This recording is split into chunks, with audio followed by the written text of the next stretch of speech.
What's up, everybody? This is Smitty from DetroitMarysville.com. Just want to do an analysis of the ass whooping that the Lions just took.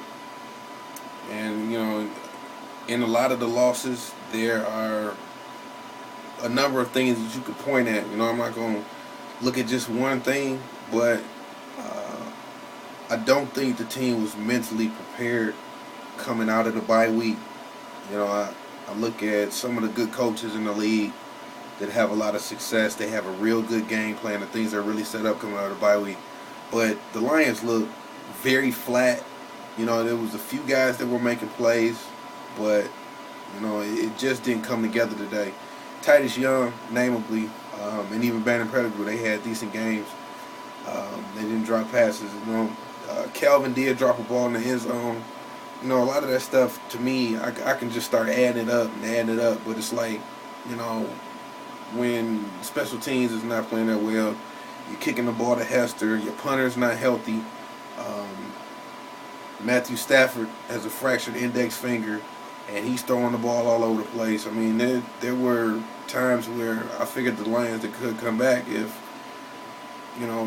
they got to halftime and came out with the same good game plan that they've done in the past by changing something and moving something around, and it just wasn't there. Because even after Matt threw his first interception coming out of the second half,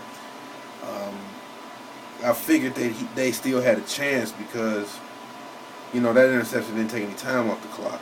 It did open up the score, but at the same time, the Lions could have moved the chains, and they just did not have the energy.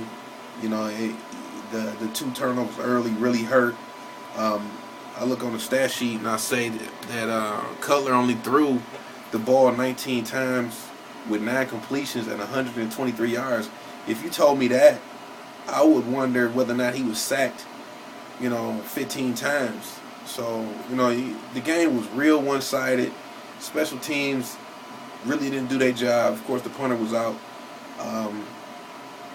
Let's see. The other thing was the turnovers, man. When you look at the turnovers early in the game and even late, you can't win a game with that many turnovers. I don't care how good you may be. I'm concerned about Stafford's finger, and I'm real.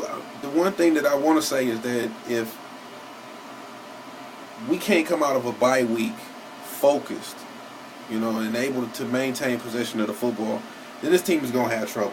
And I say that because if we're going to be a playoff team and if we're going to try to go to the playoffs, then number one, we got to shake this off. We can't look back, and we don't have another bye week. We don't have more time for Stafford to get healthy. Those things you got to take advantage of that bye week. You got to get healthy. You got to really just simply execute on simple plays. You can't give up on turnovers. I don't care if you Calvin Johnson or Nate Burleson or if you Matthew Stafford. You got to be able to take care of the football. So kudos to Chicago for just simply taking care of business. They did nothing spectacular, but they took advantage of a Detroit team that just didn't play well. So as always, check us out at DetroitMarysville.com. I'm Smitty, and I'll holler at y'all.